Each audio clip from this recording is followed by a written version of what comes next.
Morning Celkon mobile సమర్పిస్తున్న business breakfast షోకి స్వాగతం. అనుకున్నంత జరిగింది. క్రెడిటర్స్ షరతులకు గ్రీక్ ప్రజలు నో చెప్పారు.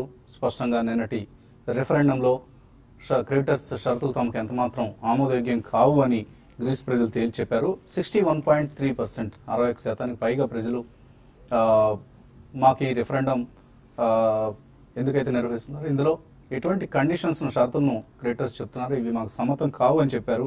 So Greece exit euro zone నుంచి గ్రీస్ ఎగ్జిట్ ఆందోళనలు తిరిగి తలెత్తాయి.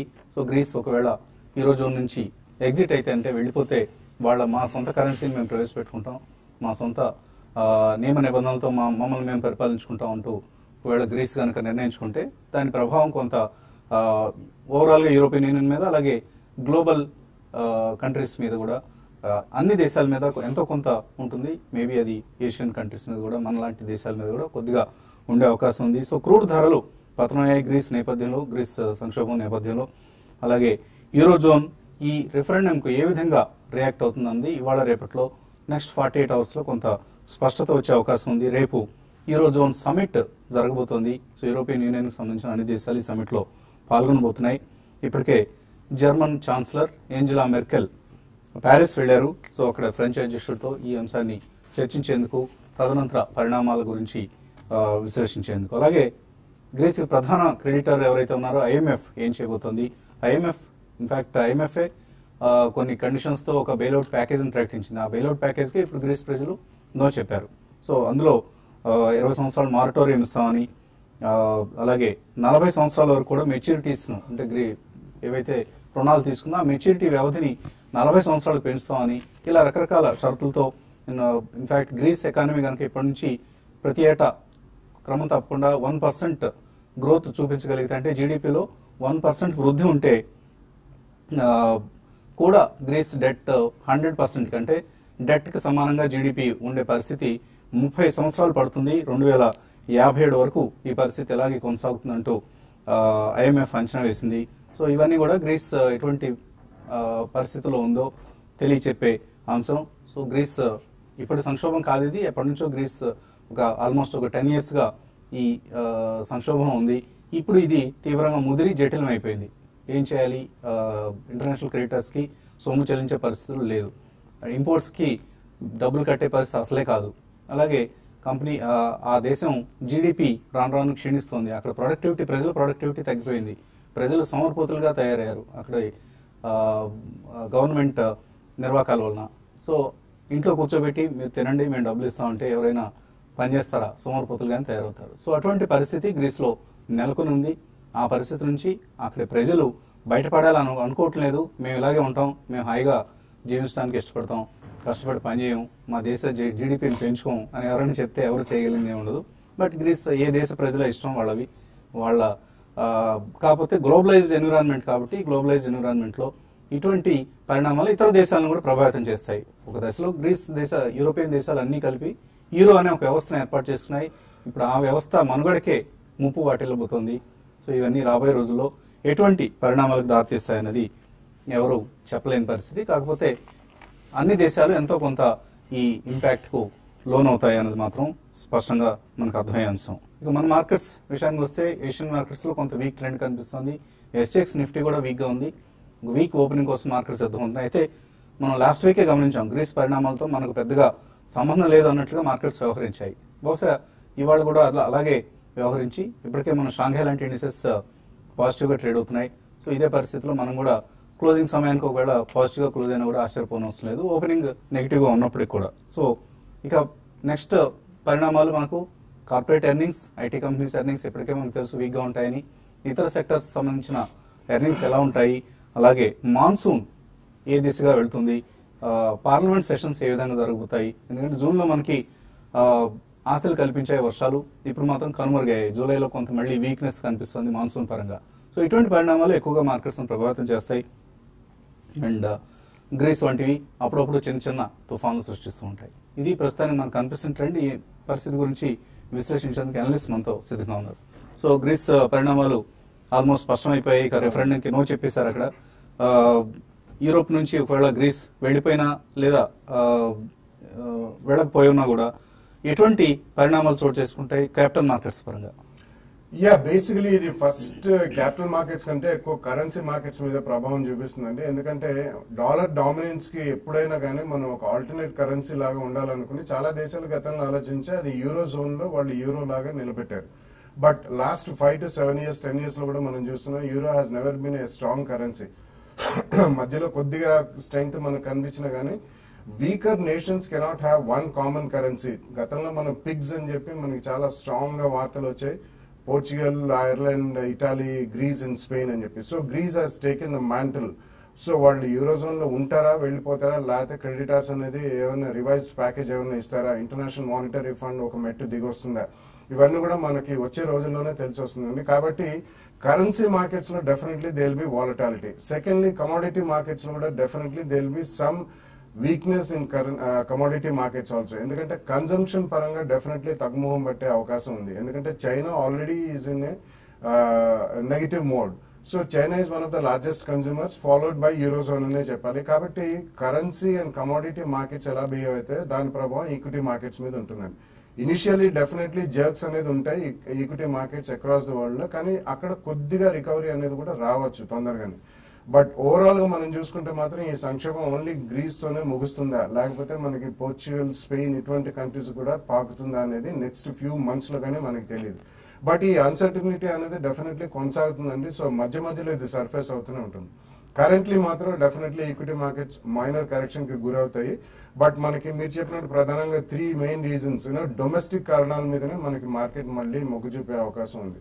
ఫస్ట్ మాన్సూన్, అది ప్రోగ్రెస్ మళ్ళీ నెక్స్ట్ 1 week 10 days లో ఏదైనా అక్రాస్ ఇండియా మాన్సూన్ ప్రోగ్రెస్ అయితే that will be slightly positive. Commodities crack అవుతున్నాయి కాబట్టి that's also secondly positive. Most important is మనకి రిజల్ట్స్ అండి. రిజల్ట్స్ కనుక ఒకవేళ ఆశాజనకంగా ఉంటే అది ఒక అడ్డుకట్ట మాత్రం కట్టగలదు. ప్రెసెంట్లీ పార్లమెంట్ సెషన్ లో ఏమవుతుంది అనేది మనం చూడాలి. ఎందుకంటే politically also there is a turmoil within the country. So ఇవన్నీ కూడా మనం తీసుకుంటే next few days are going to be extremely interesting and cautious గా ఉంటేనే బెటర్ అనే చెప్పొచ్చండి. కాబట్టి బల్క్ మనీ ఆర్ పెద్ద మనీ ఎవరైనా కమిట్ చేయాలనుకున్న వాళ్ళు మాత్రం డెఫినెట్లీ సైడ్ లైన్స్ లో ఉండాలి. And they have to exhibit extreme caution and they have to really wait till the entire result season is over. ఈ లోపల మనకి మాన్సూన్ కానీ పార్లమెంట్ కానీ ఇవన్నీ కూడా అవుతాయి. అవంతా August 15th లోపల అవుతుంది. So next 3 to 4 weeks it is very very cautious move in the market అనే చెప్పొచ్చండి. సో టెక్నికల్లీ ఏ పరిస్థితులు ఉన్నాయి? ఒకవేళ ఎస్ చెప్పుంటే గ్రీస్ ప్రజలు ఆటోమేటిక్గా 8800కి వెళ్ళే పరిస్థితి కనపడింది లాస్ట్ వీక్. బట్ ఇప్పుడు ఎంతవరకు డౌన్ సైడ్ ఉండే అవకాశం ఉంది? ఎక్కడ మేబీ 1 to 2% కరెక్షన్ తాగుతుందా, లేకపోతే ఇంకా డీపెన్ అవుతుందంట? ఐ థింక్ లాస్ట్ మండే కూడా మనం ఎగ్జాక్ట్లీ ఇదే పొజిషన్ లో ఉన్నాండి. మేబీ గ్రీస్ సంక్షోభం వల్లే ఒక గ్యాప్ డౌన్ చూసాం మనం. సో 8195 అనేది ఒక బాటమ్ ఫామ్ అవటం చూసాం లాస్ట్ మండే. సో ప్రాబ్లీ అక్కడ ఒక మేజర్ సపోర్ట్ అయితే డెఫినెట్లీ వచ్చే అవకాశం ఉంది. ఇప్పుడు మనం నిఫ్టీ ప్యాటర్న్ కనుక చూస్తే లోవర్ టాప్స్ లోవర్ బాటమ్స్ నుంచి లాస్ట్ వీక్ లో ఏదైతే ఉందో maybe higher bottoms and higher tops side వెళ్తున్నట్టు అనిపిస్తుంది. ఎందుకంటే ప్రీవియస్ స్వింగ్ హై ఏదైతే ఉందో 8890 కూడా బ్రీచ్ అయ్యి 8490 కూడా బ్రీచ్ అయ్యి మేబీ అక్కడ కొద్దిగా ట్రేడ్ అవటం చూసాం మనం. సో డెఫినెట్లీ ప్రాబ్లీ మనం అనుకుంటే కనుక higher tops higher bottom formation resume start అవుతుంది అనుకుంటే మనకి ఒక మంచి సపోర్ట్ అనేది 200-day మూవింగ్ యావరేజ్ ఏదైతే 8376 లో ఒక గట్టి సపోర్ట్ మనకు లభిస్తుంది మార్కెట్ లో. సో ఆల్మోస్ట్ 100 points కింద ఒక గట్టి సపోర్ట్ ఉంది. అండ్ అదే విధంగా మనకి 20-day మూవింగ్ యావరేజ్ కూడా ఆల్మోస్ట్ 100 points కింద ఉంది ఇంకా దానికన్నా. సో 8231 అండ్ 8376 ఇది ఒక గట్టి సపోర్ట్ జోన్ గా మనం పరిగణిస్తాం టెక్నికలీ. సో ఏమాత్రం ఆపర్చునిటీ వచ్చినా కానీ షార్ట్ టర్మ్ ట్రేడర్స్ మాత్రం డెఫినెట్ గా లాంగ్ వెళ్ళాలని చెప్తాను ఈ 2 ప్రైస్ పాయింట్స్ లో. అండ్ స్ట్రిక్ట్ గా 8180 అంటే లాస్ట్ వీక్ లో కన్నా ఒక 15 points స్టాప్ లాస్ పెట్టుకుని లాంగ్ వెళ్ళాలి. ఐ థింక్ ఇక్కడ నుంచి ప్రాబబ్లీ ఈవెంట్స్ అన్ని అంటే ఎక్స్టర్నల్ ఈవెంట్స్ అయిపోయినాయి కాబట్టి మన మార్కెట్ ఈవెంట్స్ ని బట్టి ప్రాబ్లీ అప్ ట్రెండ్ అనేది రావాలనిపిస్తుంది as of now. So definitely 2 price points లో ఆపర్చునిటీగా మనం పరిగణించి ప్లస్ పొజిషన్స్ తీసుకోమని చెప్తాను. అదే విధంగా మార్కెట్ కనుక మళ్ళా నెక్స్ట్ బుల్ ట్రెండ్ కి వెళ్ళాలి అనుకుంటే కనుక 8510 అబోవ్ క్లోజ్ అవుతేనే ప్రాబ్లీ నెక్స్ట్ అప్ మూవ్ మనకి 300 points మూవ్ అయితే ఏదైతే అనుకున్నాం అది వచ్చే అవకాశం ఉంది. లేదంటే ప్రాబ్లీ 8200 అండ్ 8600 జోన్ లో ట్రేడ్ అయ్యే అవకాశం ఉంది. అదేవిధంగా బ్యాంక్ నిఫ్టీ చూస్తే కనుక ఆల్మోస్ట్ మనం 50-day మూవింగ్ యావరేజ్ పైన కూడా 2 days క్లోజ్ అవటం చూసాం. సో 18,458 అనేది 50-day మూవింగ్ యావరేజ్. సో ఇక్కడ నుంచి మనం ఒక క్రాక్ వచ్చినా కూడా ప్రాబ్లీ 18,200 అండ్ 18,077. సో డెఫినెట్ గా ఈ 2 ప్రైస్ పాయింట్స్ లో కూడా ఎంట్రీ పాయింట్స్ గా మనం పరిగణిస్తాం టెక్నికలీ. అదేవిధంగా 17,950 ప్రీవియస్ స్వింగ్ లో అంటే లాస్ట్ వీక్ లో ఏదైతే ఉందో అది స్టాప్ లాస్ పెట్టుకుని బై ఆన్ డిప్స్ అని చెప్తాను. మేబీ ఇది కూడా 18,900 దాటితేనే అక్కడి నుంచి ఒక 500 to 700 పాయింట్స్ పెరిగే అవకాశం ఉంది. బట్ సిఎన్ఎక్స్ ఐటీ అనేది ప్రాబ్లీ మనకి అన్ని మూవింగ్ యావరేజ్ కిందనే ట్రేడ్ అవుతుంది చూస్తున్నాం. సో దీన్ని కంప్లీట్లీ లాంగ్స్ కి అయితే అవాయిడ్ చేయాలి. ప్రాబ్లీ ఇది ర్యాలీ వచ్చి ఒక 200 పాయింట్స్ కనుక మార్కెట్ పెరిగితే కనుక ప్రాబ్లీ దీనిలో షార్ట్ పొజిషన్స్ తీసుకోమని చెప్తాను. కాలర్స్ లైన్ ఉన్నా నసరాపేట నుంచి Subhani first caller. Hello hello అడగండి సుభాని. హలో హలో ఓకే అండి. సో ఆయన Hello. మీద ఎక్కువ దృష్టి పెడుతూ ఉన్నారు. సో స్పెసిఫిక్ స్టాక్స్ విషయానికి వస్తే ఎటువంటి పరిస్థితి కనిపిస్తుంది? యా ఐ థింక్ గత 1 week 10 days గా మనం చూస్తున్నాం అండి. ప్రాబ్లీ సెక్టర్ వైజ్ చూస్తే ఆయిల్ అండ్ గ్యాస్ చాలా స్ట్రాంగ్ గా ట్రేడ్ అవుతుంది చూస్తున్నాం. అదేవిధంగా లాస్ట్ వీక్ చూస్తే కనుక క్యాపిటల్ గుడ్స్ స్టాక్స్ లో చాలా కొంచెం మంచి బయింగ్ రావడం చూసాం. సో డెఫినెట్లీ ఈ రెండు సెక్టర్స్ లో మనకి మార్కెట్ కరెక్ట్ అవుతాయి కనుక ఈ రెండు సెక్టర్స్ లో స్టాక్స్ పిక్ చేయమని చెప్తాను. ప్రాబ్లీ న్యూ హై ఏవైతే హిట్ అవుతున్నాయో హెచ్పిసిఎల్ బీపీసీఎల్ ఈ రెండు కూడా కరెక్షన్ లో తీసుకోమంటాను. అదేవిధంగా బిహెచ్ఎల్ అండ్ సిమెన్స్ ఈ రెండు కూడా కొంచెం మంచి బులిష్నెస్ ఎక్స్పెక్ట్ చేస్తున్నాయి. మేబీ 3 to 5% కరెక్షన్ వస్తే ఈ రెండు స్టాక్స్ కూడా లాంగ్ పొజిషన్స్ తీసుకోవచ్చు. ఓకే అండి. ఇన్వెస్టర్స్ నుంచి కాల్స్ అలా మెయిల్స్ తీసుకునే ముందు కాసేపు ప్రకటన.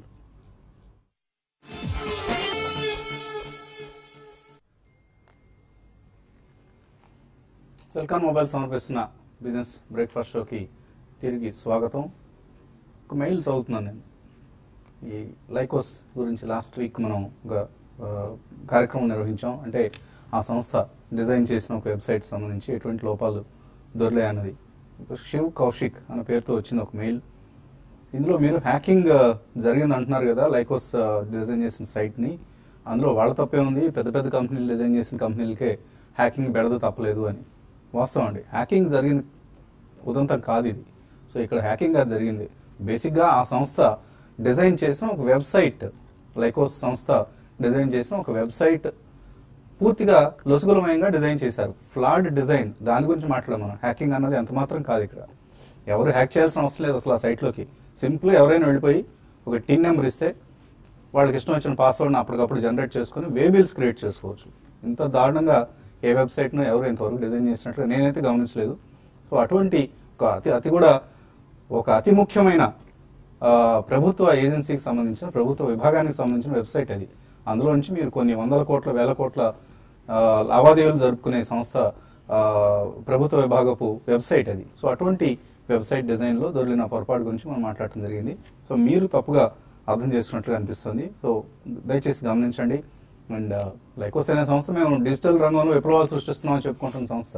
సో అటువంటి సంస్థ ఒక చిన్న వెబ్సైట్ని కూడా సరిగ్గా డిజైన్ చేసి మెయింటైన్ చేయలేకపోతే దాన్ని ఏ విధంగా అర్థం చేసుకోవాలి మనం. సో అందుకే ఇటువంటి కంపెనీల స్టాక్స్కి దూరంగా ఉండండి అంటూ మనం పదే పదే చెప్తూ ఉంటాం. ఇప్పుడు కూడా అదే రిపీట్ చేస్తున్నాం. కాలర్స్ లైన్ ఉన్నారు. నెల్లూరు నుంచి Rakesh first caller. Hello hello hello Vasant garu. అడగండి రాకేష్.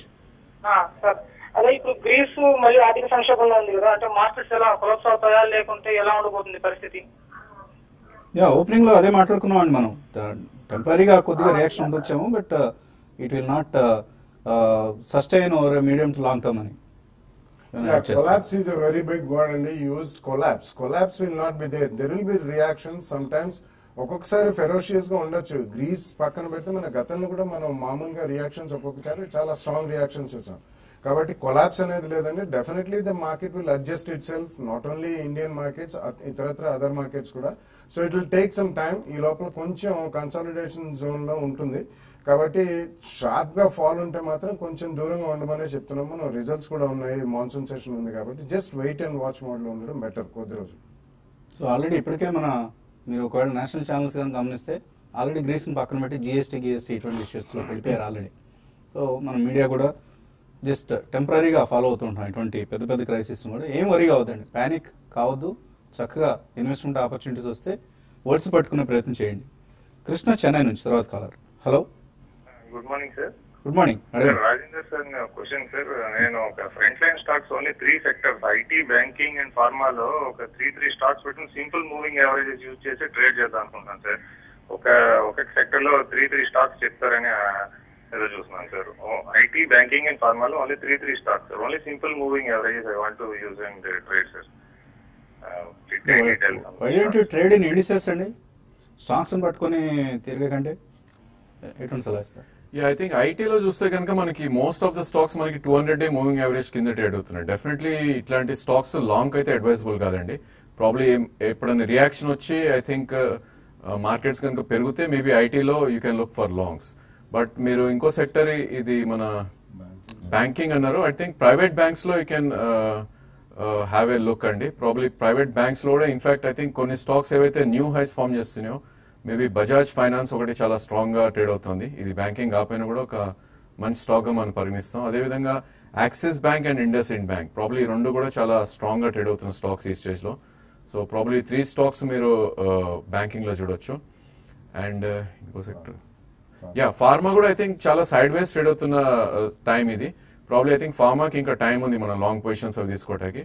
బట్ డెఫినెట్లీ మీరు ఒకవేళ మీడియం టు లాంగ్ టర్మ్ ఉంటే కనుక ఐ థింక్ ఈ టైంలో ట్రేడింగ్ కి కాకుండా అక్యూములేషన్ కోసం 3 ప్రైస్ పాయింట్స్ లో maybe Lupin and Sun Pharma ఈ రెండు కూడా డెఫినెట్ గా అటెంప్ట్ చేయొచ్చు. ఈమెయిల్ సందేహాలు కూడా వచ్చాయి. ఈమెయిల్ సందేహాల్లో వెంకట్రావు మెయిల్ పంపించారు. వెంకట్రావు గారు మెయిల్ పంపిస్తే భాషలాగా ఉంది పరిస్థితి. ఒకసారి పంపిస్తే 100 మెయిల్స్ వస్తున్నాయి. మొత్తం మెయిల్ బాక్స్ అంతా నిండిపోయిందండి. ఏదో ఉంది సమ్వేర్ యూఆర్ డూయింగ్ సంథింగ్. కొద్దిగా దయచేసి గమనించండి. ఎందుకంటే మొత్తం నిండిపోతే మళ్ళీ వాటిని డిలీట్ చేసుకొని మనం చదవాలంటే టైం వేస్ట్ అవుతుంది. Ashok Leyland, Rico Auto, Exide Industries, Federal Bank ఇవన్నీ షార్ట్ టర్మ్ కోసం తీసుకోవచ్చా? I think Ashok Leyland and Federal Bank are 2 buys అండి. ప్రాబ్లీ ఈ రెండు కూడా న్యూ హైస్ ఫార్మేషన్ మనం చూస్తున్నాం. సో డెఫినెట్లీ 5 to 10% కరెక్షన్ తీసుకోండి. And probably 7 to 8% pull backs వస్తే ఐ థింక్ షార్ట్ టర్మ్ కి షుడ్ ఎగ్జిట్. ఎక్సైడ్ మాత్రం కొద్దిగా లోలో ట్రేడ్ అవుతుంది. Below 200-day moving average trade అవుతుంది. దాన్ని అవాయిడ్ చేయండి. రాజరాజేశ్వరరావు అడుగుతున్నారు, విష్ణు కెమికల్స్ 150లో కొన్నారు, ప్రాఫిట్ బుక్ చేసుకోవచ్చు ఇక్కడ? క్వాంటిటీని బట్టి కొద్దిగా ప్రాఫిట్ అయితే బుక్ చేయమంటారండి. Almost you doubled your money. So అటువంటిప్పుడు ఎప్పుడైనా కానీ ఎంత స్ట్రాంగ్ కంపెనీ అయినా కానీ కొద్దిగా ప్రాఫిట్ బుక్ చేయడం అనేది చాలా ఉత్తమం. కాబట్టి ఒకవేళ స్ట్రాంగ్ మీ దగ్గర క్వాంటిటీ ఎక్కువ ఉంటే కొద్దిగా బుక్ చేయండి. మిగతాది కూడా ఈ క్వార్టర్ రిజల్ట్స్ వచ్చిన తర్వాత దాని పర్ఫార్మెన్స్ ని బట్టి will take a fresh call. So profit book చేస్తే ఏ కౌంటర్ షిఫ్ట్ కావచ్చు?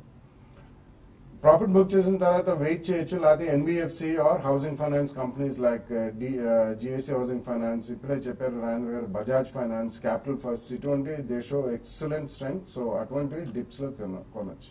గోద్రేజ్ కన్స్యూమర్స్ సుబ్బారావు అడుగుతున్నారు, 10 సంవత్సరాలుగా హోల్డ్ చేస్తున్నారట, ఇప్పుడు ఎగ్జిట్ అవుదాం అనుకుంటున్నారు, ఎగ్జిట్ కావచ్చా? It's a great idea to hold still అండి. క్వాంటిటీ ఎక్కువ ఉంటే తప్పకుండా, అంటే మధ్యలో మీకు బోనస్లు స్ప్లిట్స్ వచ్చిండొచ్చు. 10 years చాలా మంచి పీరియడ్ మీరు హోల్డ్ చేశారు. గోద్రేజ్ కన్స్యూమర్ ఉన్న ఇండియన్ ఎఫ్ఎంసీజీస్ లో one of the strongest players. కాబట్టి కొద్దిగా క్వాంటిటీ బుక్ చేసి డెఫినెట్లీ కొద్ది క్వాంటిటీ ఉంచుకోండి. రెస్ట్ ఆఫ్ ఇట్ మీరు వేరే సెక్టర్ లో ఇన్వెస్ట్ చేసుకోవచ్చు, pharmaceutical or NBFCs or housing finance companies. Narender Mahabubabad నుంచి, భారత్ ఫోర్జ్ ఎంతవరకు తగ్గే అవకాశం ఉంది గ్రీస్ పరిణామాల కారణంగా? ఐ థింక్ షార్ట్ టర్మ్ చూస్తే కనుక ప్రీవియస్ స్వింగ్ లో మనకి 1005 రావటం చూసామండి. ఐ థింక్ ఇప్పుడు 200-day మూవింగ్ యావరేజ్ కూడా 1063 దగ్గర ఉంది.